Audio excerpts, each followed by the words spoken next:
Good morning everybody and welcome to this meeting of Mid-Suffolk District Council Cabinet.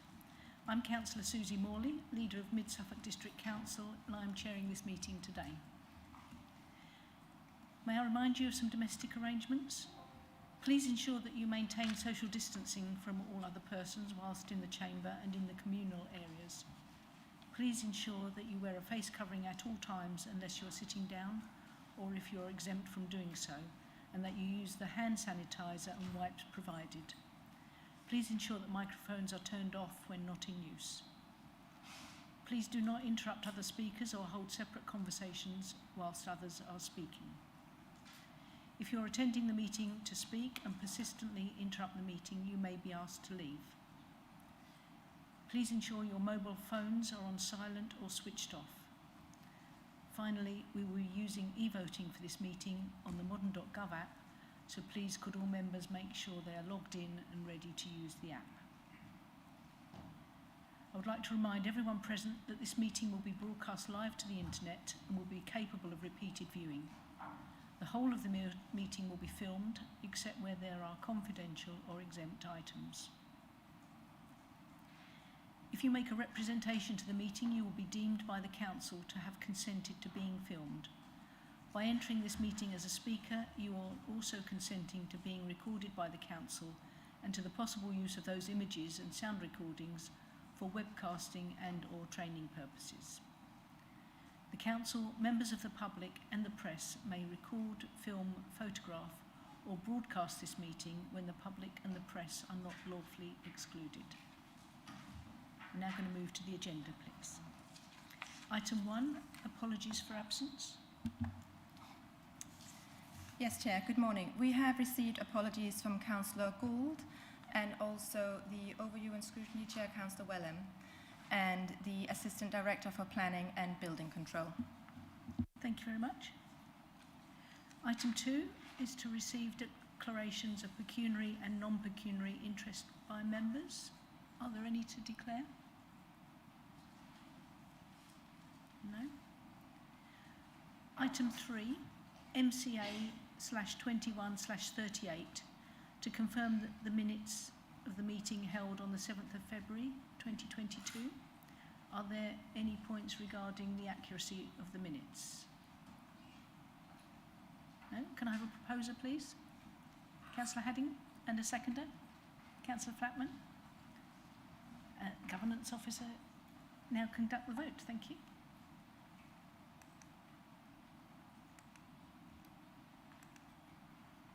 Yes, Chair, thank you. The vote is now in progress.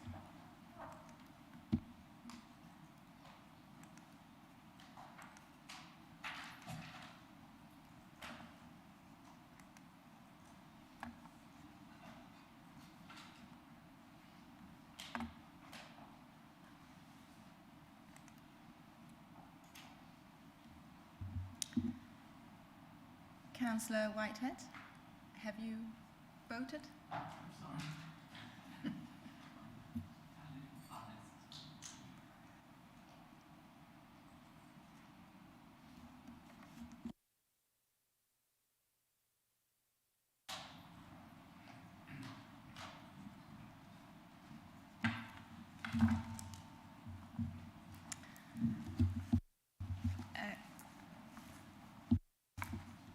Thank you, Chair. That is 8 votes for.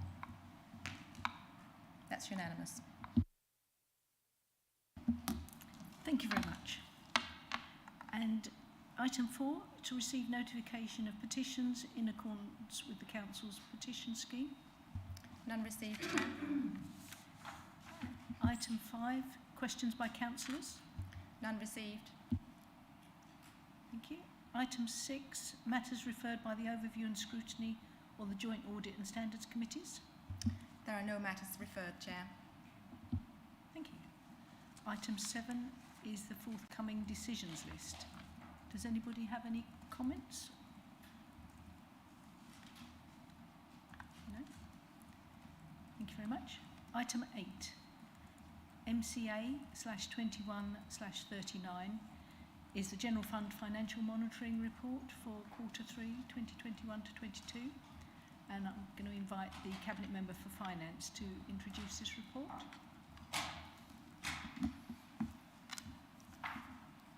Thank you, Madam Chairman. I'd like to say a few words by introduction to this report. In this report, we're forecasting the anticipated outturn for the year 21-22 based on 9 months of actual financial data to the end of December, which is then extrapolated forward when combined with the 3-month forecast for quarter 4. So as the report shows, the latest forecast is for a 1.16 million surplus for the year. Now, at the time of the budget debate in full council on the 24th of February, I had just received first sight of this draft report and the forecast it contained.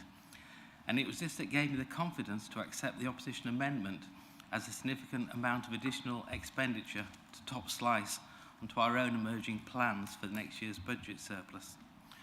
I was pleased to see that gained universal support at full council, but I'm now concerned to see press reports suggesting for the project, and I quote, "It is hoped it will be up and running within a few months." I wouldn't want anyone to underestimate the amount of work that now needs to be done by our officers to bring a full report on a full business and social value case to Cabinet in due course.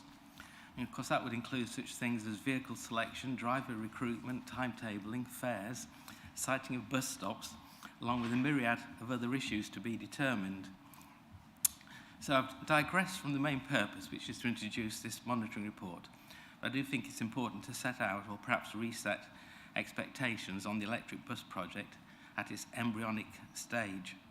However, now turning back to this report, Appendix A sets out the anticipated detailed revenue variances for this year 21-22 with explanations and comment. We report again on the staff vacancy position, as I know this is an area of concern to all members. The savings are being reported across most areas of the organisation, and the table in paragraph 6.7 shows current FTE vacancies against budgeted FTE headcount.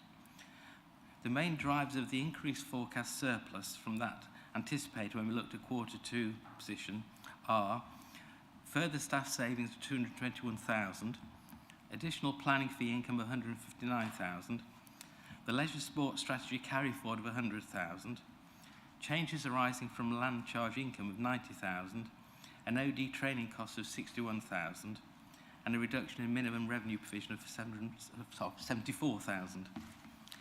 Now, in addition to the usual appendices, you'll see there's a new Appendix D.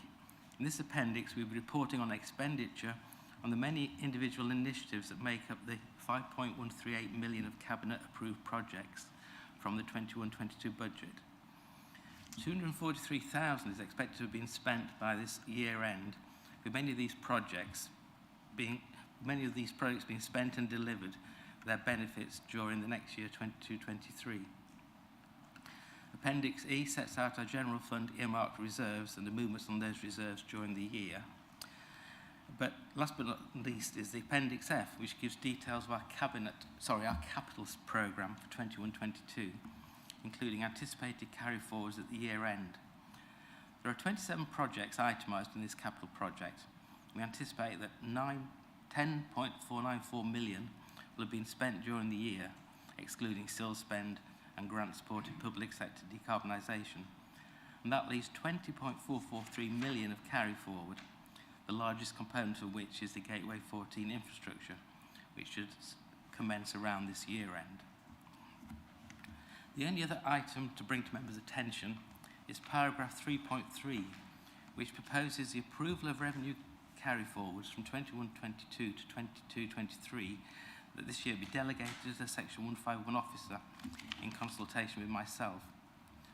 The reason for this new initiative is that delaying the approval of these items until the outturn report is approved by Cabinet in July delays the incorporation of these items into departmental 22-23 budgets until after 1 quarter of the new year has already passed. So I'd now like to propose a recommendation 3.3, along with asking Cabinet to note the forecasted surplus position as set out in recommendation 3.1, and to note the capital programme as set out in recommendation 3.2. So may I also request another Cabinet member now to second those 2 recommendations. Thank you. Thank you. Do we have a seconder? Councillor Flatman, thank you very much. Do we have any questions from members?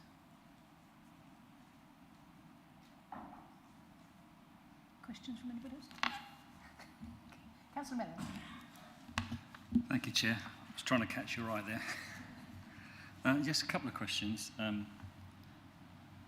The table at 6.7 shows the vacancies with an average of 12%. And obviously some of those are quite a bit higher, and then there may be reasons for that. The one that sort of stood out to me is housing. Is there any particular concern around a 22% vacancy rate in housing? That's my first question. I've got another one on the buses as well. Thank you, Councillor Mellon.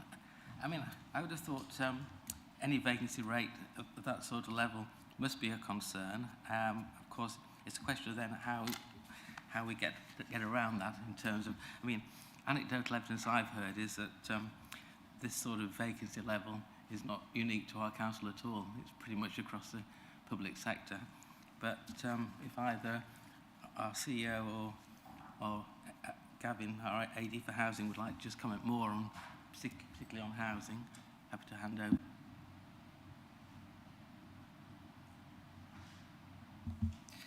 So I'll just say two things and then I'll pass over to Gavin if he wants to add to it. Yeah, absolutely.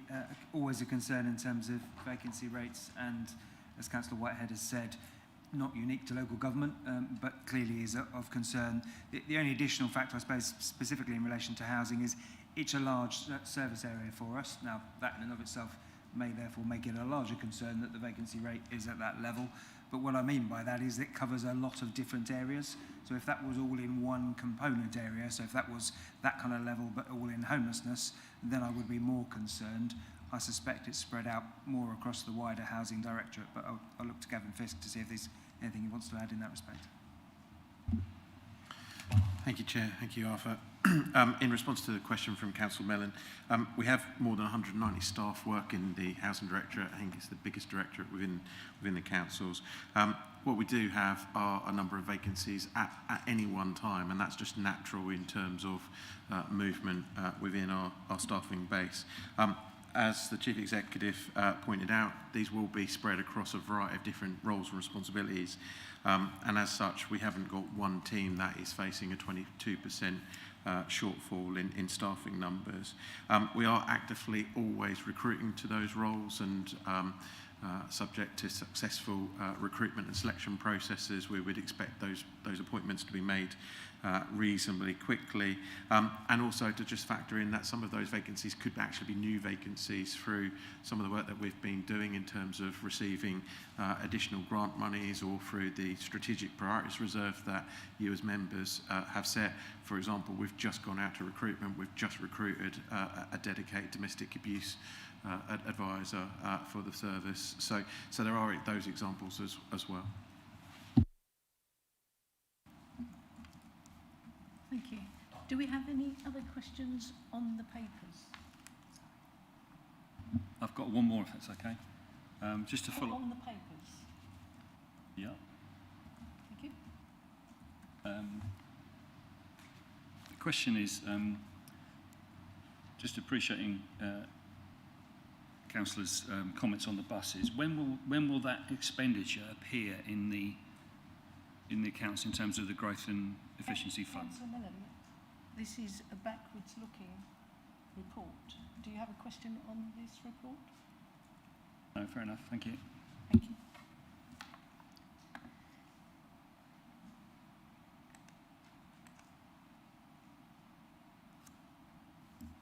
Does anybody wish to debate this item? Okay. So the recommendations are that, subject to any further budget variations that arise during the rest of the financial year, the surplus position of 1.160 million referred to in section 6.6 and appendix A of the report be noted, that the revised 2021/22 capital programme referred in appendix E and section 6.17 be noted, and that the approval of carry forwards from 21/22 into 22/23 be delegated to the section 151 officer in consultation with the Cabinet Member for Finance. And I'm now going to ask the Governance Officer to conduct the vote. Thank you, Chair. The vote is now in progress.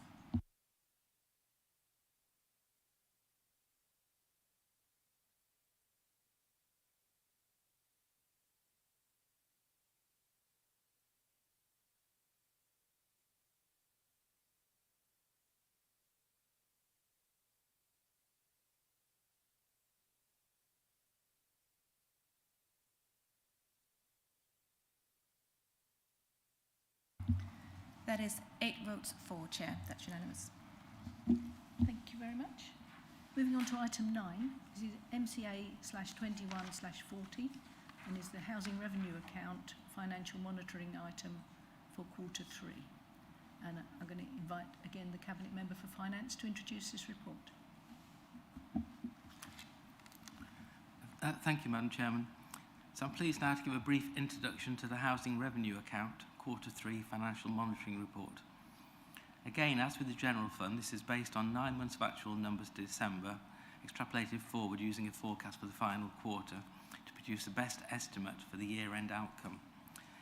Now, in the Quarter 1 monitoring, we anticipated a deficit of 452,000. At the time of the Quarter 2 monitoring, we anticipate deficit growing to 644,000. And now, with the benefit of 9 months actual and 3 months forecast, the deficit on the HRA is anticipated to be 519,000. In all these forecasts, the major element of the deficit has been driven by the level of expenditure in the building services area due to COVID lockdowns and restrictions. We've already discussed this during the Q1 and Q2 monitoring in Cabinet, and there really isn't much, if anything, to add to what's been said before. It's more a case of fine-tuning the anticipated overspend with the benefit of more actual data. As reported in the HRA budget for the upcoming year, we've taken the learning from this year to increase the building services budgeted expenditure in 22-23. Now, at present, we're not forecasting any changes for depreciation, interest payable, and revenue contribution to capital. I do have some concern that when finalising the outcome for the year, these numbers may change, and if they do, we will need to find some better methodology to forecast them. However, we must never lose sight of the fact that the Housing Revenue Account must be viewed over its long-term sustainability, and the 30-year business plan, which will be coming to full council in May and then Cabinet in early June, will tell us so much more about the HRA than this in-year monitoring. Turning to the capital programme, we spent 4.67 million on new builds and acquisitions in the third quarter, so we have started to ramp up our capital spend. We anticipate a further 3.308 million on new builds and acquisitions in the last quarter of the year. And that will leave a carry forward of 23.12 million in that category, plus 1.615 million on housing maintenance. We are no longer anticipating any further capital spend on HRA ICT projects. We'll be reporting the actual outturn for 21-22 to Cabinet in July, so at this point in time, both revenue and capital positions are for noting only. I would therefore like to move the recommendations in paragraph 3 that the financial information as reported be noted. Would ask for a seconder. Thank you. Thank you, Councillor. Do I have a seconder? Councillor Haddingham? Thank you. Yes, I'm happy to second. Thank you. Do we have any questions from members? No? Does anybody wish to debate this item?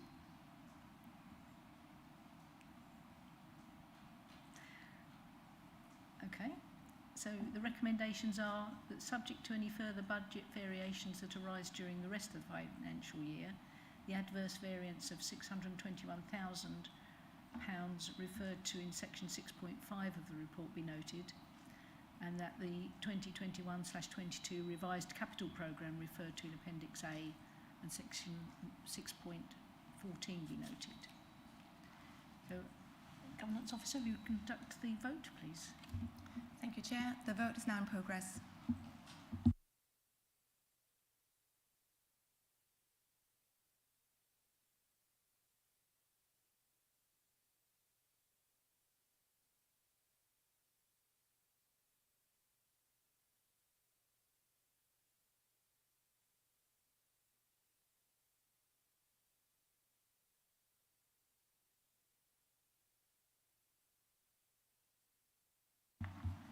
That is 8 votes for, Chair. That's unanimous.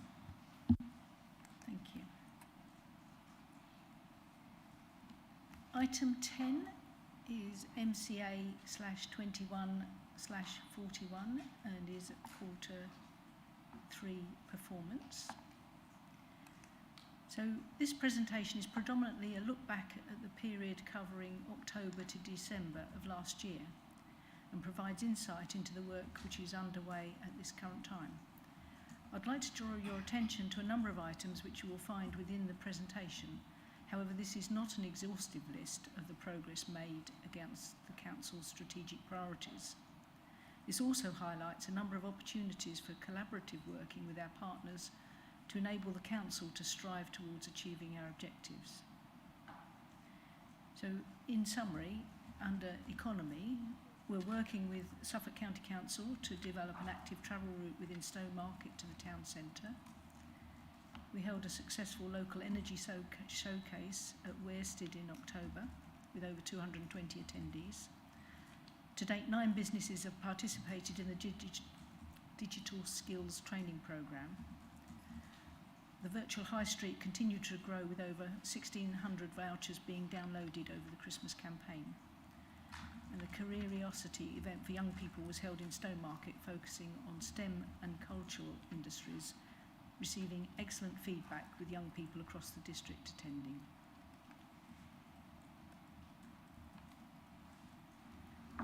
Communities, we had the virtual Connect and Catch Up sessions delivered for the integrated neighbourhood teams across the district in partnership with both East Suffolk and Ipswich Borough Council.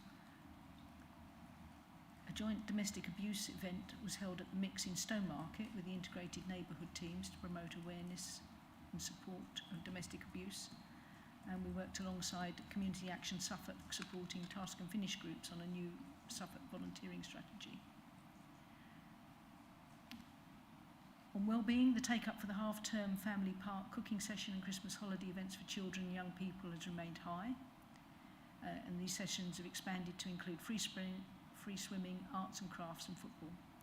And both our parks and active schools initiatives have come to a close, and evaluation of these have been ongoing. On housing, 62% of disabled facility grants has been spent or committed to date, with 97 minor adaptation grants and 7 disabled facilities grants approved to date. The number of average days to re-let standard voids has increased, however, to 33 days for a variety of reasons, including hard-to-let properties, properties held to meet hospital discharge, as well as delays in building services and contractors. Chambers Green, our former HQ site, has seen 3 new council homes completed, as well as 5 new market homes. And I'd also like to draw your attention to the case study for choice-based lettings, which highlights the work that has been undertaken in reducing the average time to process complete applications.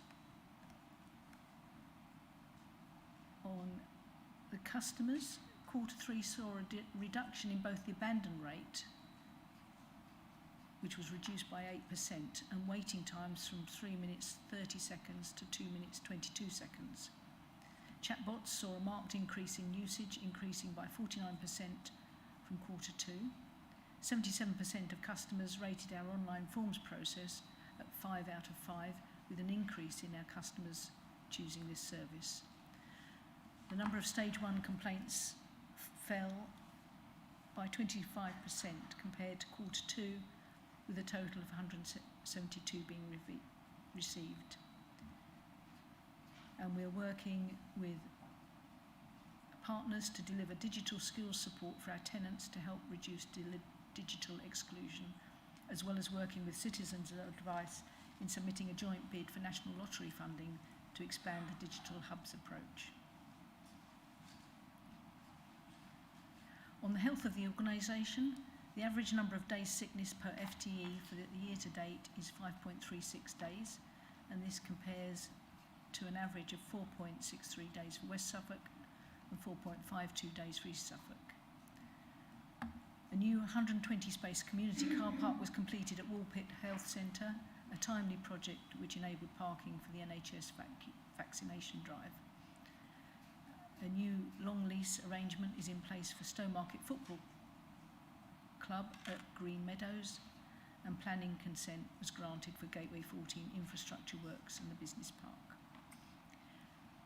And I'd call for a seconder, please. Councillor Flatman? You're not voting on this item, it's just for noting. You're not voting on this item, it's just for noting. Oh, okay.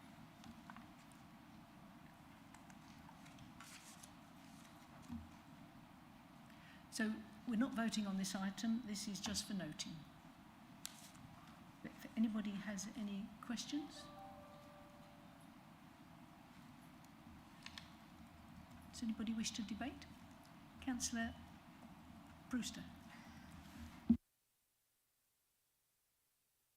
If I may, I'd like to just do a little bit on the Q3 economy update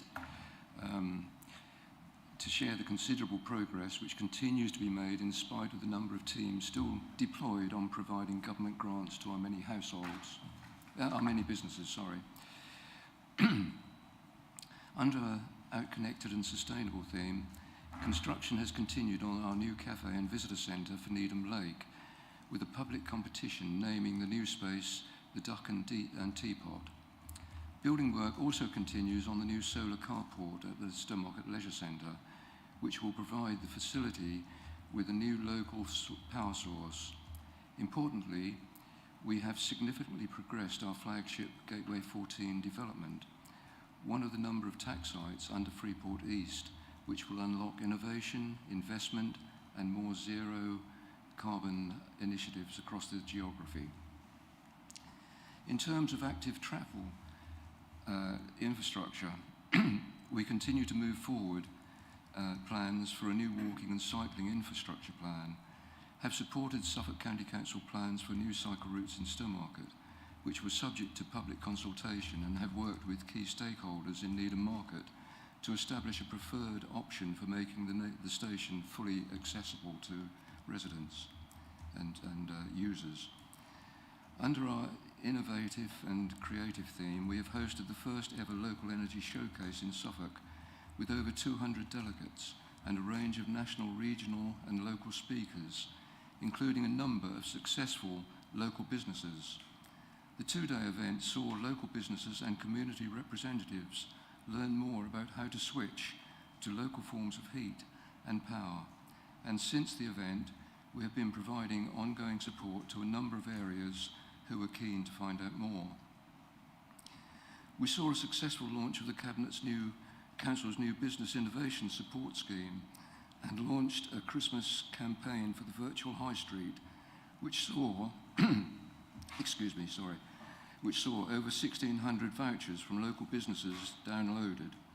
Finally, as part of our successful and skilled economic theme, we held our first Curiosity event for young people in Stowmarket.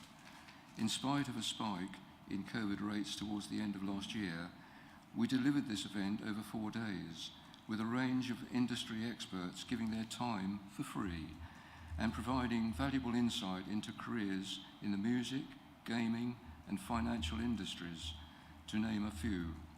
The feedback from young people and their parents has been fantastic, and we are currently putting together a new programme of events for later this year. We also continue to administer the successful Welcome Back Fund, enabling more towns and parishes to carry out events and make improvements to their local areas. This is just a short summary of the economy work across this quarter, and there are many initiatives and projects to mention which will continue to make a real difference to the businesses and places in our district. Thank you, Madam Chair.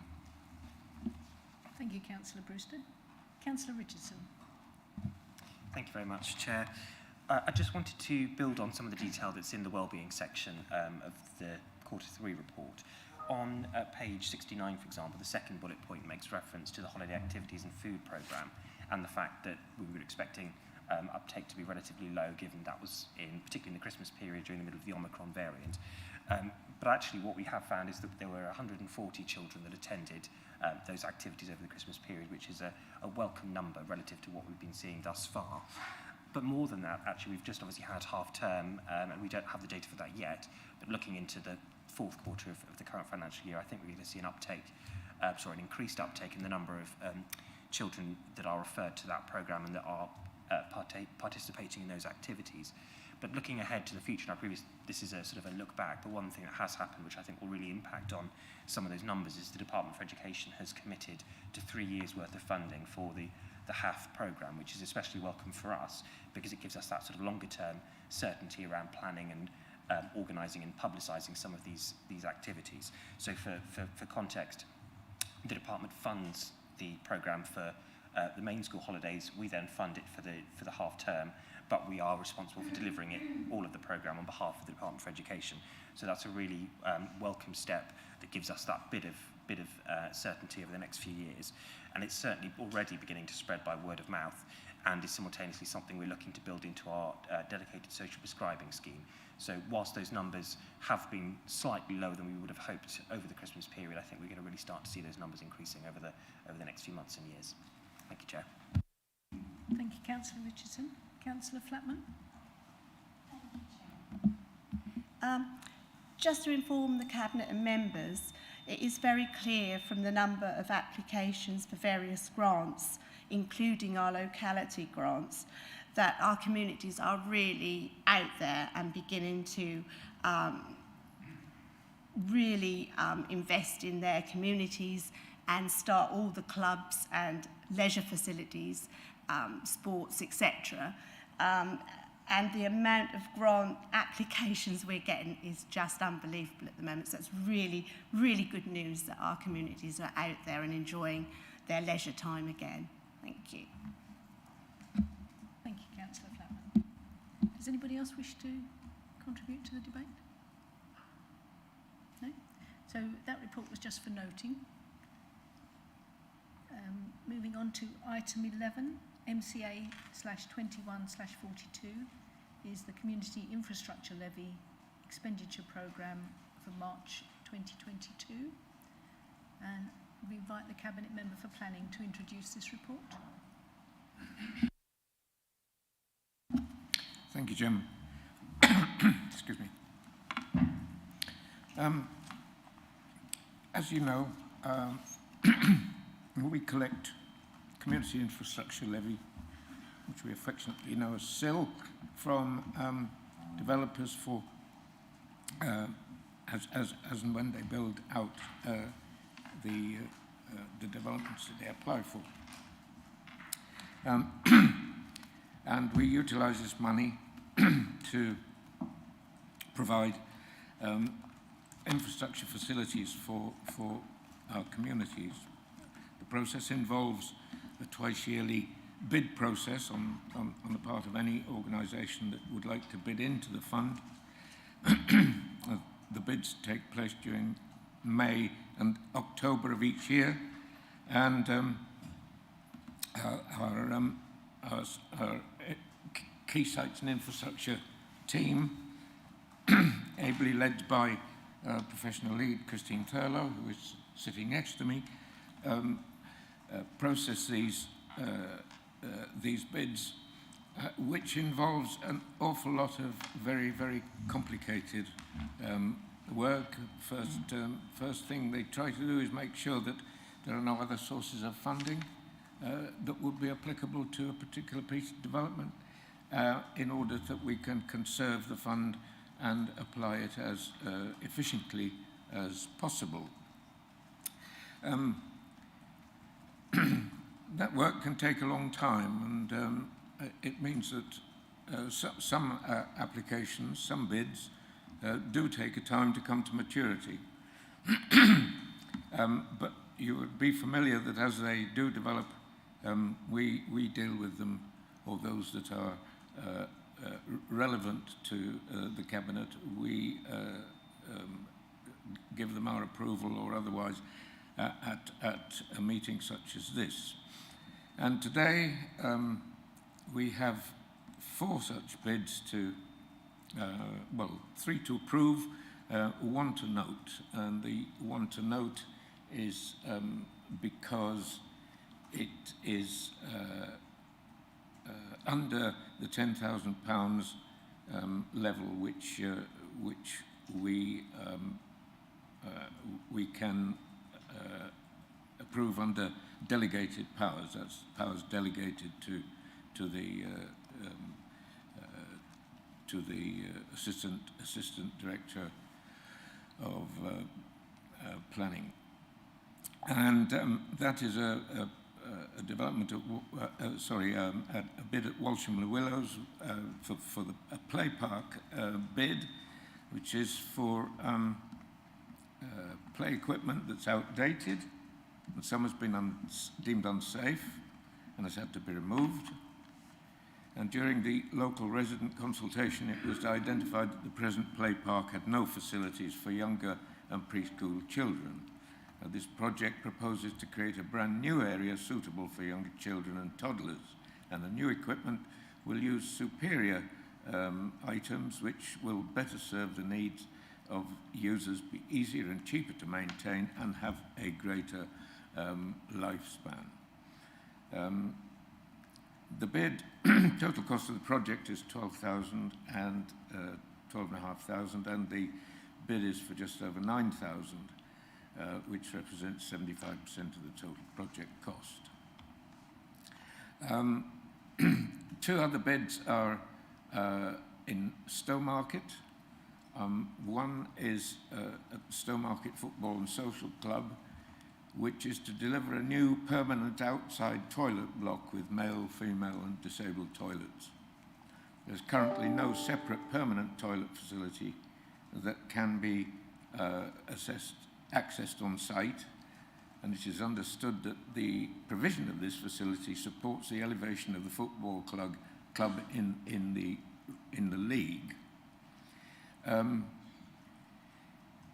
The consultation was carried out with Stowmarket Town Council together with the Ward and District Councillors. All supported this bid, with the exception of one member who confirmed that he was against the proposal as he felt the facility should meet the standards of changing spaces toilet, and that the baby changing facility in the proposed building should not be placed in the disabled toilet. These concerns were raised with the applicant, and the design of the toilet block's now been amended to take the baby changing facility out, ensuring that disabled users have necessary space for the ease of use. And the baby changing facility will now be placed in the permanent buildings on site instead. On this basis, the proposal and the amount of SIL funding is acceptable under the terms of the SIL expenditure framework, and the SIL bid represents the SIL bid of £25,000 represents 72% of the total project costs. The bid is therefore recommended to Cabinet for approval. The second bid in Stowmarket is Stowmarket Crackwood allotments. This project seeks to support the Museum of East Anglian Life to deliver improvements to the current facilities at Crackwood and the allotments. This will in turn present several short and long-term opportunities for benefits to the community, visual amenity and biodiversity. A 100-year lease for the use of this area is currently being drawn up for agreement and is awaiting signature. These proposals will provide a better space for food going, as well as creating a new community amenity for Coombsford involving local people. Currently, there are issues with security on the site, and the existing boundary is also unattractive. The project will both address these issues and deliver clear community, socio and economic benefits, together with improvements to visual amenity and biodiversity. The total cost of this project is £115,800, and the SIL bid is for £75,000, which represents 65% of the total project costs. This is within our threshold limits of £75,000 and 75% of the costs of the project, and as such, the SIL bid complies with the terms of the expenditure framework. I therefore recommend this for, to the Cabinet for approval, subject to completion of the lease. And the final bid today is at Bottersdale Recreation Grounds for £75,000 to regenerate the Bottersdale Recreation Ground so that it can provide facilities and ensure that everyone can benefit from this open space for health and well-being. The SIL funding will provide a wide range of play equipment suitable for different ages of children, and the overall project, which is taking place at the recreation ground, will provide health and fitness areas, accessible routes, ecological and biodiversity improvements, and disability parking. Total cost of the project is £169,000, and the SIL bid is for £75,000, which represents 44% of the total project cost. I therefore recommend this bid for approval by Cabinet as well.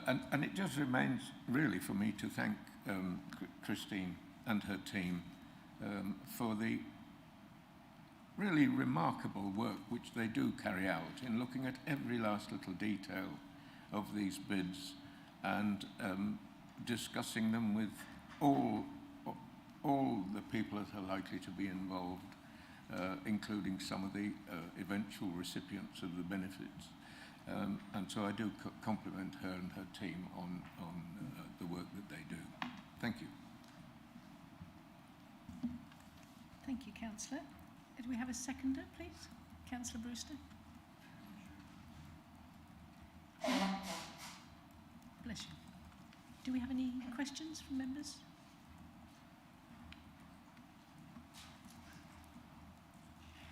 Councillor Whitehead. Yeah, it's not a question on the specific projects as such, but there's 4 projects here which total 184,000, and it seems the available funds are, we've got 2.8 million in one fund, 5.9 in another, and 2.7 in another. I'm just concerned as to whether, well, I asked the question whether as a council we're concerned that we're getting bids in on a timely basis and enough bids and enough people sort of realise that money is there to be had. If I could address that to one, perhaps to the officer. Councillor Byrne. Could I ask Christine to field that question, please? She's come all this way for nothing otherwise.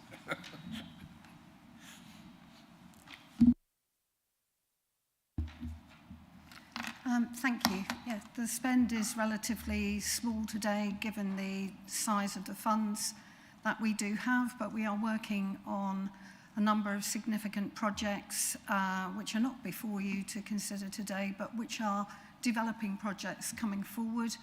Projects do take a long time to develop, either working through issues with infrastructure providers or indeed their own processes before we get to bring them towards you. But there are a large number of projects which are being delivered, being developed and will be brought forward for you to consider in the future.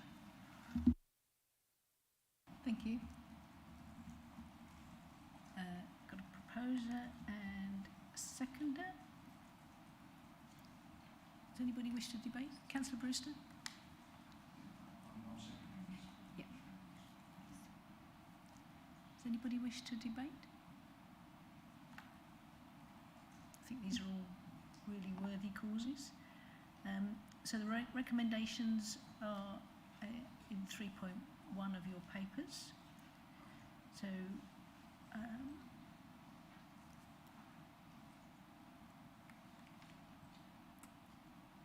going to ask the Governance Officer to conduct the vote. Thank you.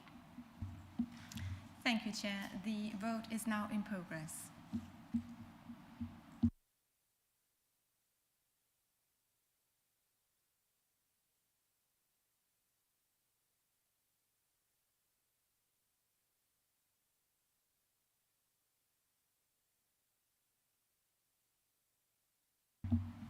Chair, that is 8 votes for, and that's unanimous. Thank you very much. Item 12. MCA/21/43 is the Climate Change and Biodiversity Annual Report for 2021 to 22. And I'm going to invite the Cabinet Member of the Environment to introduce this report.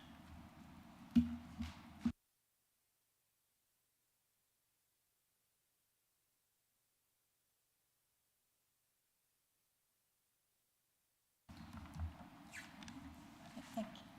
Oh,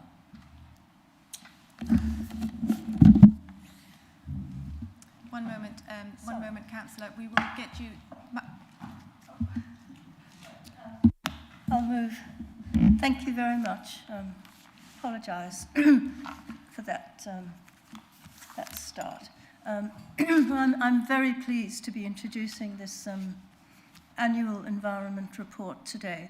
I think it's our first annual report, and the report will continue from here on to be produced annually.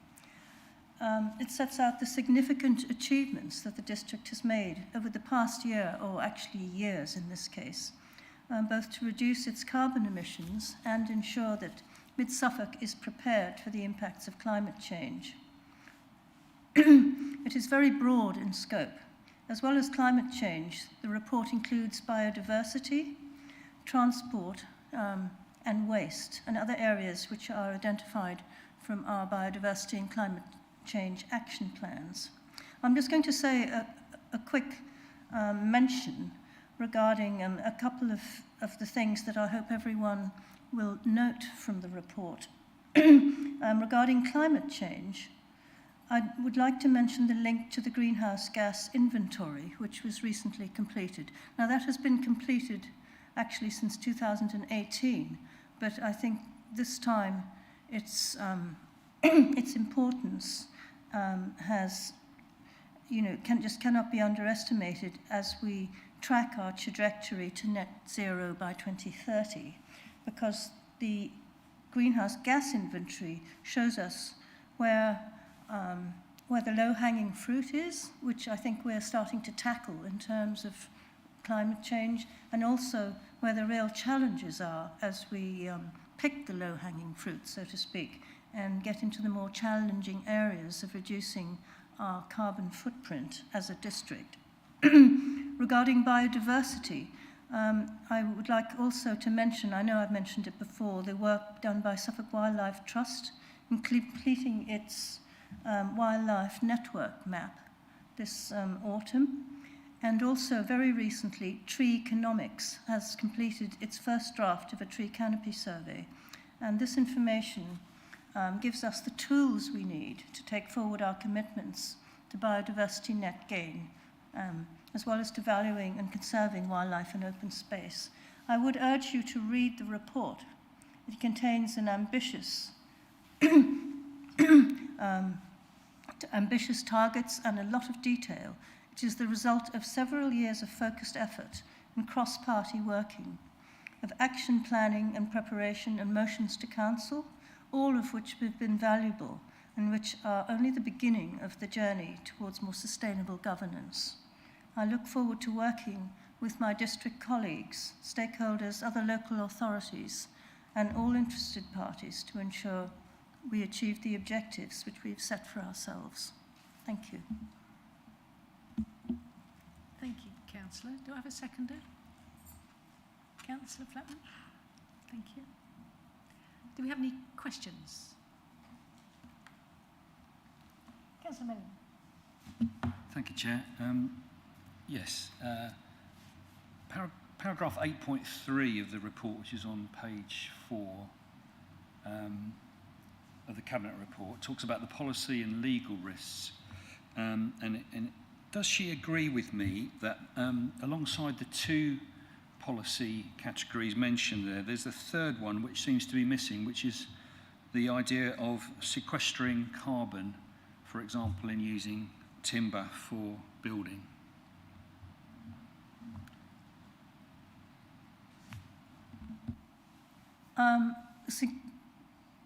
Sequestering carbon in timber for building. That's a complicated one that I wouldn't really expect to be included in this report. But what I'm assuming your meaning is using native wood to build with. Can I just confirm that's what you mean? Well, I think any carbon which is locked up in timber for decades or hundreds of years, it obviously sort of contributes to our bringing down carbon in the atmosphere. I'm happy to take your question outside of this meeting because I'm not absolutely clear on exactly what it is you're asking. Thank you. Yes, thank you. We'll ask officers to investigate that. I think Councillor Mellon, if you can put your question to me, then I will, with the help of officers, respond. Thank you. Thank you. Does anybody wish to debate this item?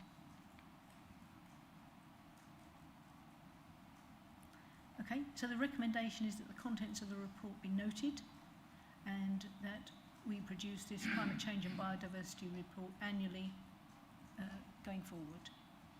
So please could you conduct the vote? Thank you, Chair. The vote is now in progress.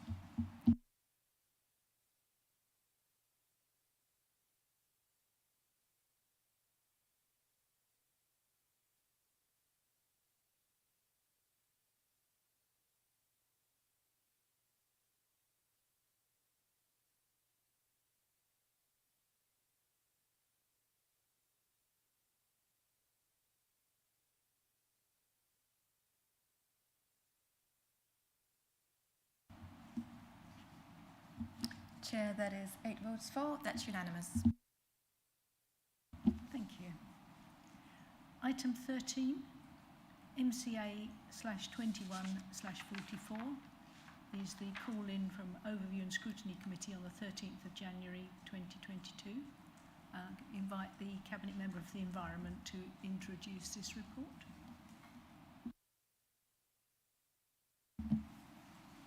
Yes, thank you. This report addresses the call-in of the statutory taxi and private hire vehicle strategy that took place in January.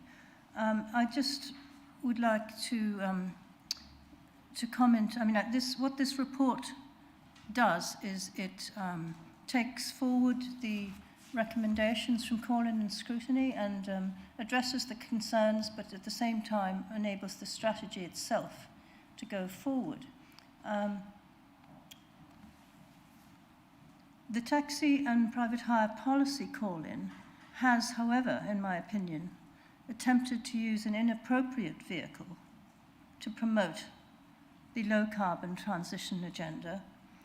The purpose of the taxi and private hire strategy is, here, this is from the DFT,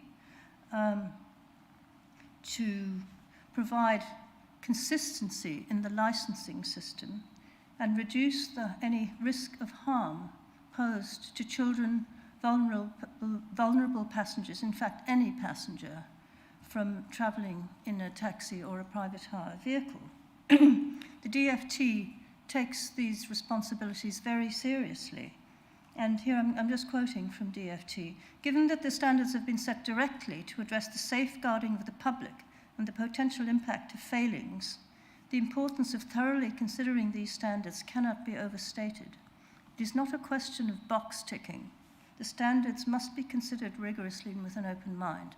That is what the primary objective of the taxi and licensing hire policy is. However, the result of the call-in was to delay implementation of the statutory programme, which was to have been in place locally by the 31st of January. And it has caused significant additional work for our officers, as well as potentially opening up the taxi and private hire vehicle trade to being out of compliance with the new standards which the DFT mandated. We've done our best to remedy this situation, and the resolution that is before us today rightly distinguishes between the requirements of the taxi and public hire trade to comply with the Department for Transport's standards and the District Council's climate change objectives.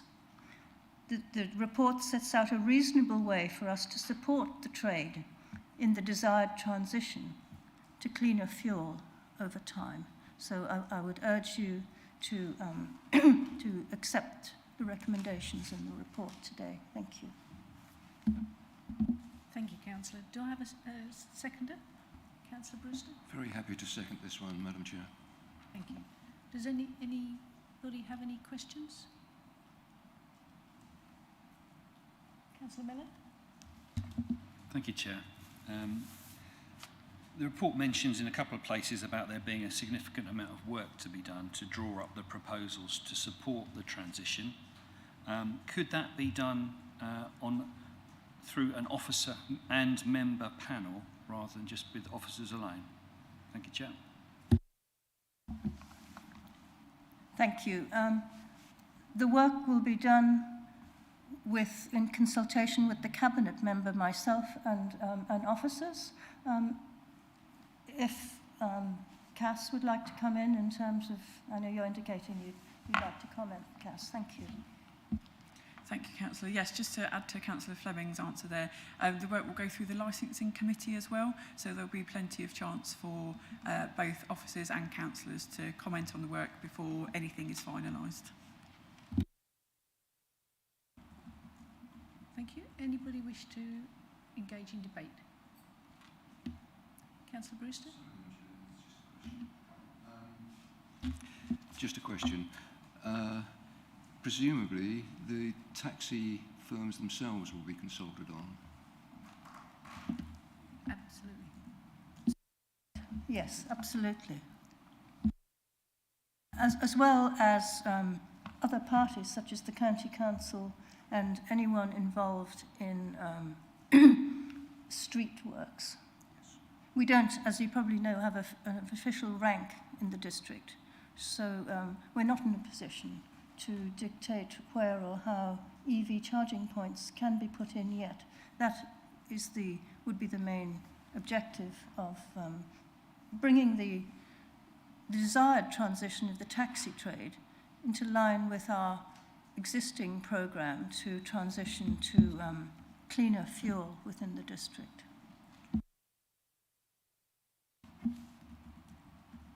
Thank you. So the recommendation is in your papers 4.1 that the Cabinet decision on the 6th of December to adopt the new Hackney carriage and private hire. Oh, sorry, Councillor Richardson.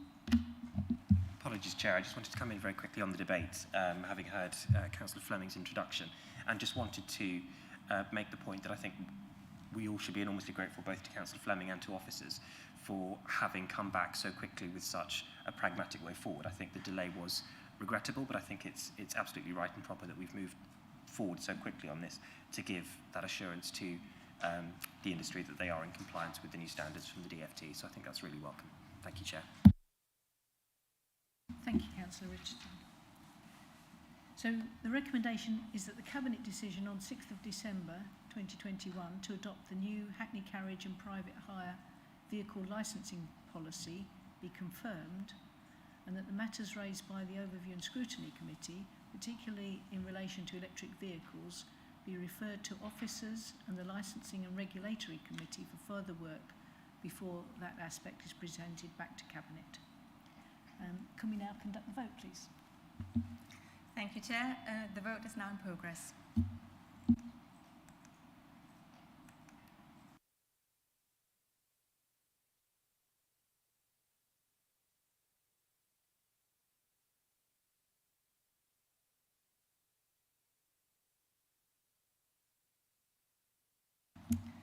That is 8 votes for, Chair. That's unanimous.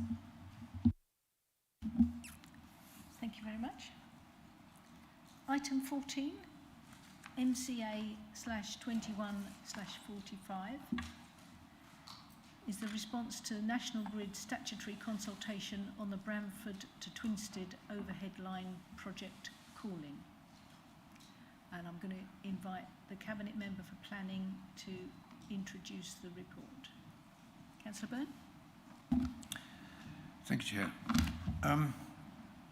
Yes, the Bramford to Twinstead overhead line project is, as I think we all know, is a nationally significant infrastructure project. As such, we are not required to, we are not called upon to determine it in any way. It's not a planning project that we have any role in deciding. It is decided at national government level. Nonetheless, we do have an opportunity to input into the consultations that are held around this particular project, and one such is on the go at the moment, and it is a National Grid consultation that we have discussed at various meetings, briefings, and members have had the opportunity to input into it. As a result of which, we have put together a response, which you can see at the back of this particular report, and it does contain a lot of the concerns and comments that have been expressed by members. And when I say members, I mean members not only of Mid-Suffolk but of Baber District Council as well, because so far as Mid-Suffolk is concerned, although this overhead line project does start at Bramford, it doesn't last in Mid-Suffolk for very long before it moves across the border into Baber. And therefore, it's of much greater concern to Baber District Council than it is to Mid-Suffolk District Council. Nonetheless, we are entitled as a Cabinet and should debate the matter formally, as you can see at the purpose of our report spelt out in paragraph 1, because the project is perceived to be controversial. However, the controversy is more in Baber than it is in Mid-Suffolk, because the route that is followed by this particular overhead line, and it is described as an overhead line, but in fact the route crosses some of Baber's AONB areas and is to be undergrounded at those points. Undergrounding is not without its disadvantages, even so, and there will be pretty much permanent scars on the landscape as a result of this.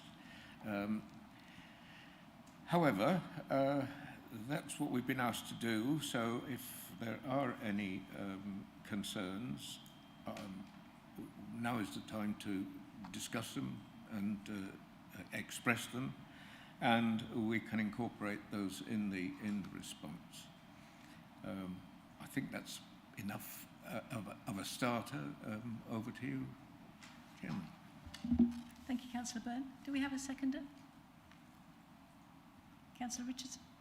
Happy to second. Thank you, Chair. Thank you. Okay, members, I'm not going to be taking any questions on this item today, as unfortunately, due to sickness, we don't have any of our technical officers present to be able to answer them. But members have, all members have been briefed fully on this. If anybody has any outstanding questions or queries, then they should direct an email to Councillor Byrne and to the Assistant Director for Planning, who will be delegated to approve the final response before it's sent off to National Grid. So, does anybody have any wish to engage in any debate on this item? Councillor Richardson? Thank you, Chair. I thought I'd make a brief comment, as the report does ask us to debate the matter, but as Councillor Byrne rightly said in his introduction, the most contentious aspects of this are within Baber District Council rather than Mid-Suffolk. So in my contribution to the debate, I'll simply say the contents of the report are duly noted. Thank you, Chair.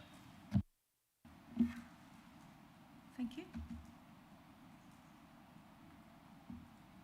So the recommendation is that we respond to the consultation and that the Assistant Director for Planning and Building Control, in collaboration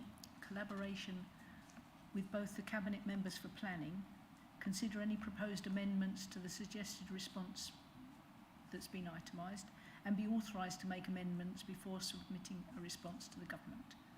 If you could now conduct the vote, please. Thank you. Thank you, Chair. Pardon me. Members, the vote is now in progress.